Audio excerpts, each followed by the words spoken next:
Muy buenos días, queridos estudiantes del profesorado de idioma español, semipresencial, del SERP del suroeste y también de literatura de primer año, porque también hay estudiantes de gramática española que están en la carrera de literatura. Va este video, hoy es martes, espero que lo vean pronto, con el objetivo de presentar el primer tema, ¿no? El primer tema de los de contenidos anuales, que lo presento y les indico la bibliografía. La idea es que ustedes después complementen todo lo que yo voy a plantear acá, que es forzosamente poco y que es solamente una guía, con la bibliografía que les estoy sugiriendo.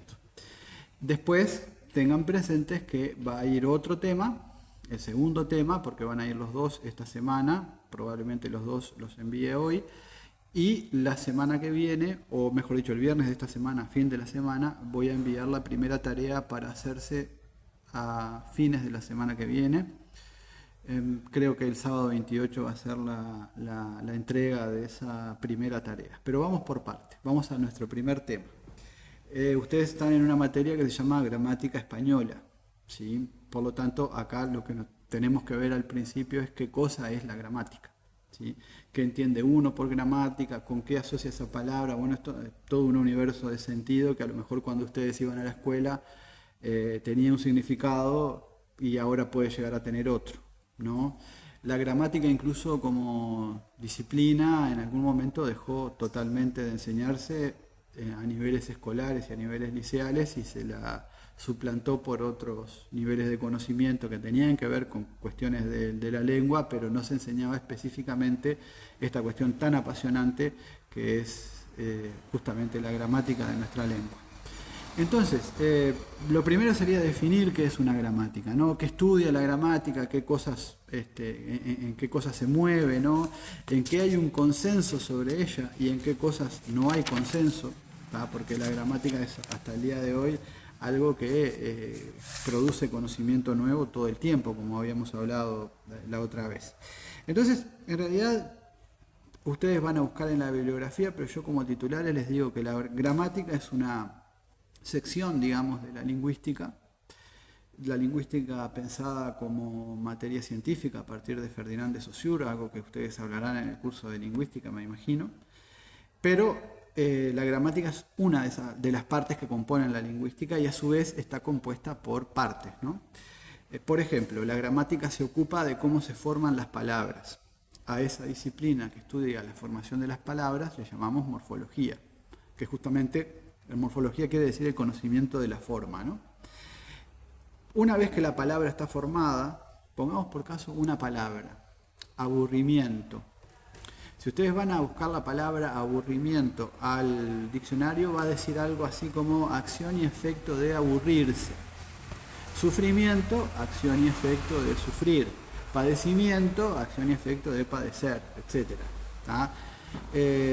Entonces, ahí vamos viendo que la palabra sufrimiento, por ejemplo, o pensamiento, o crecimiento, no son palabras simples, son palabras complejas, porque tienen una raíz.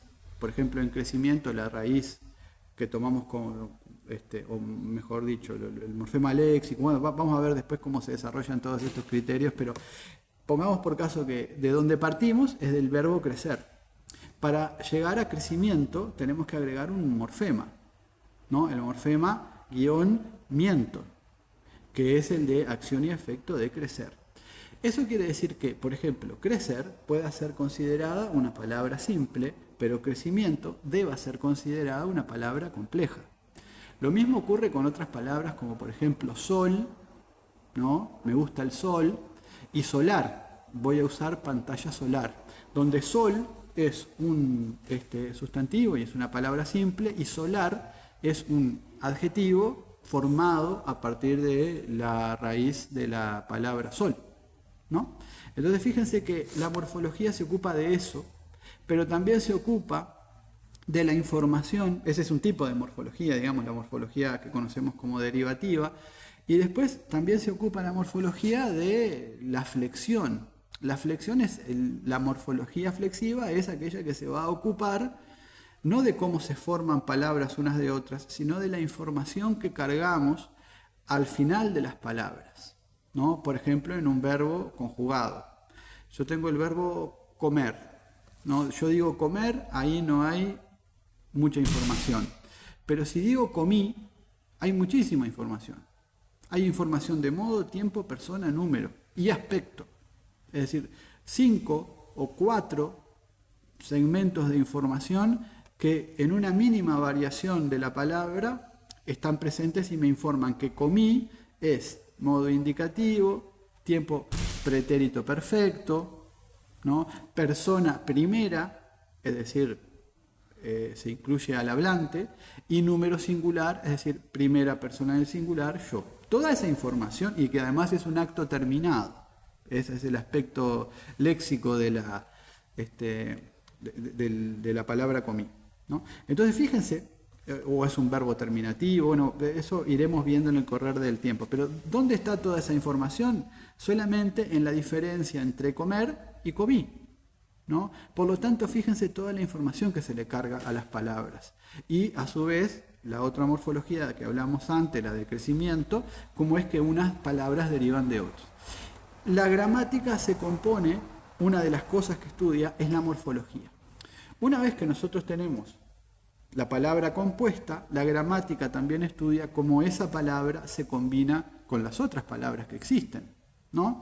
Para producir mensajes que sean productivos, digamos, que se produzcan, y por qué no se producen determinados otros mensajes, ¿no? Por ejemplo, yo puedo producir algo así como las hojas verdes de los árboles, ¿no? Eso es una frase bien construida y productiva, pero no puedo producir los hojas verdes de las árboles. Eso diríamos que es una frase agramatical, una frase que no tiene, que nadie produce en nuestra lengua, que no es productiva. ¿Pero por qué no es productiva?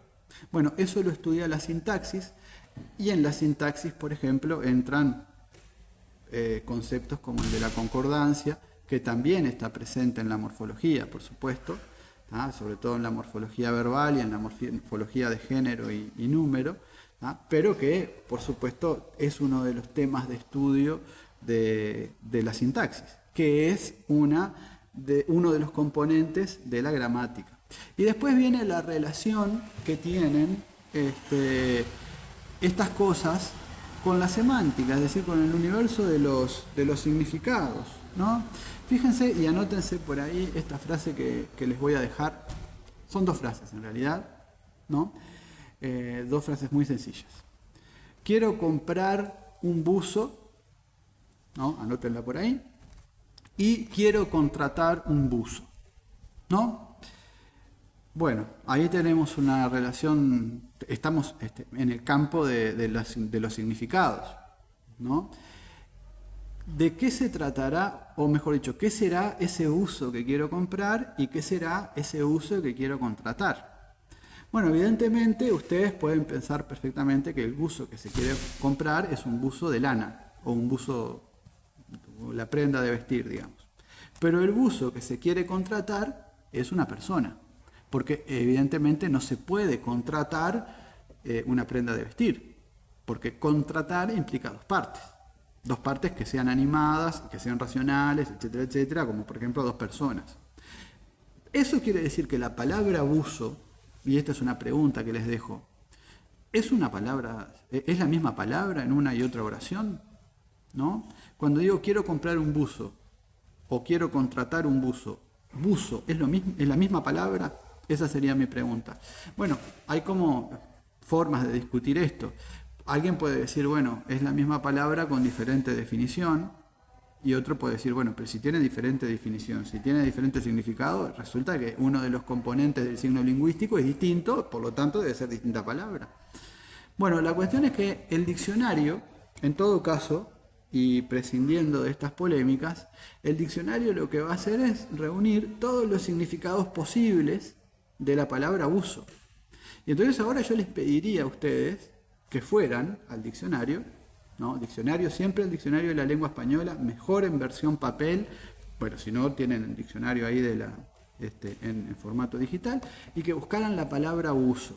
Y deberían estar incluidas en el diccionario estas dos definiciones al menos, ¿no? Capaz que hay más, pero en los usos que estamos viendo, entonces ahí lo que tenemos es un cruce entre la sintaxis y la semántica. ¿Por qué es un cruce entre sintaxis y semántica? Bueno, porque evidentemente la semántica, que viene de sema, que quiere decir significado, ¿no?, va a estudiar los significados posibles de uso. Pero la sintaxis incide en, por ejemplo, lo que tiene que ver con los verbos. Por ejemplo, cuando combino con contratar es una cosa, y si combino con comprar es otra. Me van a tener que dar unos segunditos porque voy a cerrar una ventana que está golpeando. Estas son las cosas que ocurre cuando uno graba videos. Disculpen.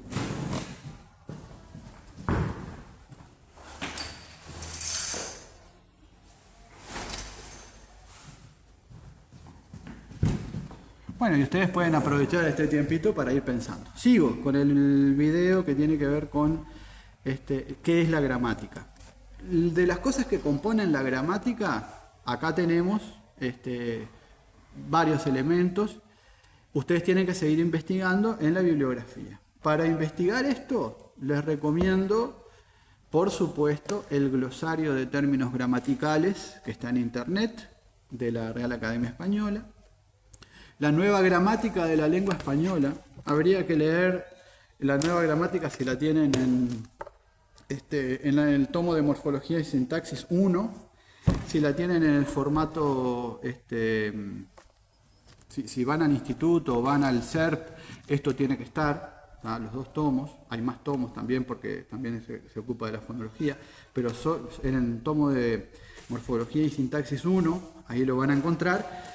Léanse desde la página 13, no, discúlpenme, desde la página 19, no, tampoco, desde la página, no es por página, es por parágrafo, desde el 1.1a al 1.3r, ¿tá? Digo porque a lo mejor lo pueden ver en forma digital también, 1.1a, 1.3r, desde el 1.1a hasta el 1.3r, ahí está muchas reflexiones sobre esta cuestión de qué cosa es la gramática. Pueden contrastar con la definición que plantea Ángela Di Tullio en este libro que les mostré el otro día, desde la página página 13 a 32 en este libro, ¿tá? Y en este otro libro, que como les expliqué también es una condensación de lo anterior, acá sí es desde la 19 a la 35. Acá se plantean ideas acerca de la gramática, ¿tá? Hay otros aspectos que me gustaría tocar del tema gramatical, que es, por ejemplo, desde qué enfoques o desde qué perspectiva puede estudiarse. Hay una perspectiva de la gramática que es la perspectiva sincrónica. Es decir, voy a estudiar un fenómeno de la lengua, cómo se forma tal palabra, cómo se combina, etc. Y lo voy a hacer desde la hora. Estudio, por ejemplo, un estudio sincrónico implica un estudio más o menos contemporáneo con los datos que se obtienen en la contemporaneidad. Por ejemplo, por decirles algo, quiero estudiar el uso de arre. Vieron que es algo que se usaba más hace un tiempo, ahora se ha perdido, pero digo, bueno, me interesa esa expresión que viene surgiendo, me interesa su uso.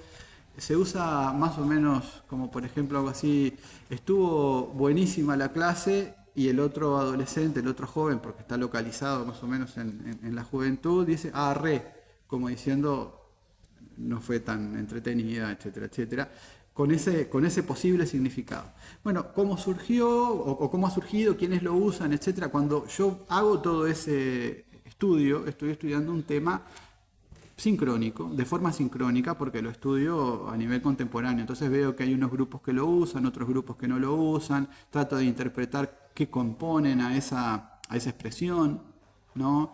Trato de especular, trato de hacer pruebas, etc. Estamos en el marco de los estudios sincrónicos. Es decir, que estudio algo en una línea vertical, es decir, acá, parado en este momento, en este lugar.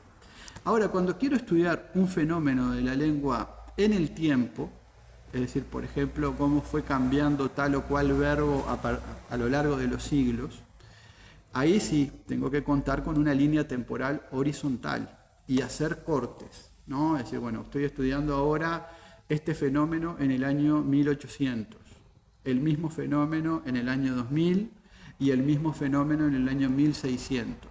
Es decir, con periodos significativos de distancia en la medida de las posibilidades, y solo ese fenómeno que obviamente lo voy a poder estudiar tal vez solamente a partir de la escritura. ¿Por qué? Porque bueno, si voy al año 1600 a estudiar algo, no tengo forma de estudiarlo desde otro lugar, tengo que estudiar sobre lo escrito. Esos estudios que tienen que ver con la historia de la lengua son estudios diacrónicos, y la gramática, cuando se aplica a esos estudios, se llama gramática en diacronía, o la anterior que mencionamos, que es la gramática en sincronía. Es decir, que hay dos posibilidades de estudio, la sincrónica y la diacrónica. También, desde otras perspectivas distintas a esta del tiempo, digamos, porque vieron que en la palabra diacronía y en la palabra sincronía está el concepto de cronos, que es el tiempo. Desde otras perspectivas, la gramática también puede ser normativa o descriptiva, ¿no? La normativa es la que nos enseñan para que escribamos y hablemos con total pulcritud, y nos aconsejan que digamos esto y no digamos aquello, etcétera, etcétera.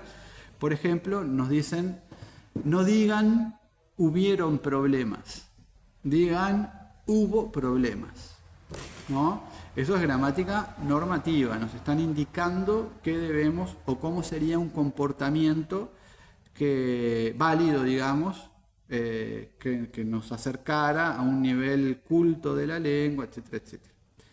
Pero está la otra, que es la más interesante para mí, que es la gramática descriptiva. Es decir, la gramática que se propone no normativizar, sino describir lo que la lengua hace, estudiarla desde una perspectiva científica y decir, bueno, la gente dice hubieron problemas. No está bueno, no está tan bueno, porque a lo mejor a través de alguien que diga hubieron problemas en vez de hubo problemas, estamos viendo un tema de educación, estamos viendo un perfil socioeducativo que puede estar un poco descendido, etcétera, aunque les digo que hoy por hoy es generalizado el asunto. Es más, nosotros mismos en algún momento podemos decirlo, no podríamos jamás como docentes escribirlo, ¿tá? Pero muchas veces no decimos hubieron problemas, pero decimos habían problemas, y ahí el asunto es el mismo, ¿sí? Y entonces ahí, cuando hago esta descripción, no castigo, no me propongo aplicar una sanción a quien diga eso, sino que lo que hago es tratar de describir el fenómeno y explicar por qué. Bueno, hay una transición, podemos decir, entre un verbo que es un verbo tercio personal, como el verbo haber, ¿no? O impersonal, como se dice en algunas gramáticas también, que es la forma más usual de encontrarlo clasificado, que no debería conjugarse en relación a ninguna persona, porque es un verbo que no ofrece posibilidades de sujeto, que solamente puede tener objeto directo, y que se está convirtiendo en un verbo, de alguna manera, está adquiriendo características de verbo capaz de ofrecernos concordancia de persona, y por lo tanto habría que ver si esa función de problemas es la de objeto directo o es la de sujeto. Todas estas cosas que les estoy diciendo son complicadas ahora, en un tiempo ustedes van a ser expertos de esto. Pero quiero decirles que la gramática descriptiva lo que hace es tomar el fenómeno y describirlo y explicarlo, mientras que la normativa lo que hace es sancionar. Esto está bien, esto está mal, esto se dice, esto no debería decirse, etc. Nosotros un poco vamos a trabajar con las dos, porque lo cierto es que nuestro lenguaje expresado a través de la escritura en las tareas, por ejemplo, o en los trabajos que ustedes pidan, debe estar normativizado, ¿no? Pero también es interesante que ustedes generen la costumbre de investigar y de explicar los fenómenos de la lengua desde una perspectiva, como les digo, de ciencia, ¿no? Hasta aquí las relaciones y los componentes y las perspectivas desde las que puede estudiarse la gramática y, como les digo, los componentes. Ustedes tienen que profundizar todo esto por favor no se queden solamente con lo que les estoy planteando en este video, porque les estoy planteando en este video es apenitas correr el velo, ¿no?, de algo que ustedes tienen que profundizar, por ejemplo, en la bibliografía de referencia, la nueva gramática de la lengua española, el glosario de términos gramaticales, el libro de gramática para maestros y profesores del Uruguay, el libro de Di Tullio de gramática, el manual de gramática del español. También en el libro de Manuel Seco pueden encontrar alguna referencia. Busquen, porque se va a tratar la tarea que les voy a enviar de eso, ¿no?, de que ustedes recojan información de estos libros sobre la definición de gramática, etc. En algunos casos yo les di las páginas que les recomiendo que lean, pero también si ustedes investigan por las de ustedes en otras páginas, pero que sean páginas serias, que sean páginas que ustedes después pueden referenciar, ¿tá? No me vengan con cosas de inteligencia artificial que no pasaron por el tamiz del pensamiento de ustedes, ni cosa que se les parezca. Busquen ustedes, produzcan ustedes, esa es la idea. Y si buscan información en otras fuentes, cosa que es posible y que es deseable incluso, ustedes tienen que referir las fuentes. Van acopiando esta información, por supuesto, y ya con esa información acopiada, resumida, sintetizada en el cuaderno, donde sea que les quede más cómodo, se preparan para realizar la tarea que les va a llegar, como les digo, posiblemente a finales de esta semana, y que tendrán una semana para realizar, y que una de las partes será de esto que estamos hablando ahora, ¿tá?, la gramática, etc. Ahora enseguida voy a hacer otro video introduciendo otro tema que también va a ser evaluado más o menos en las mismas condiciones y en la misma actividad que les voy a dejar propuesto, ¿sí? Bueno, nos vemos en un ratito.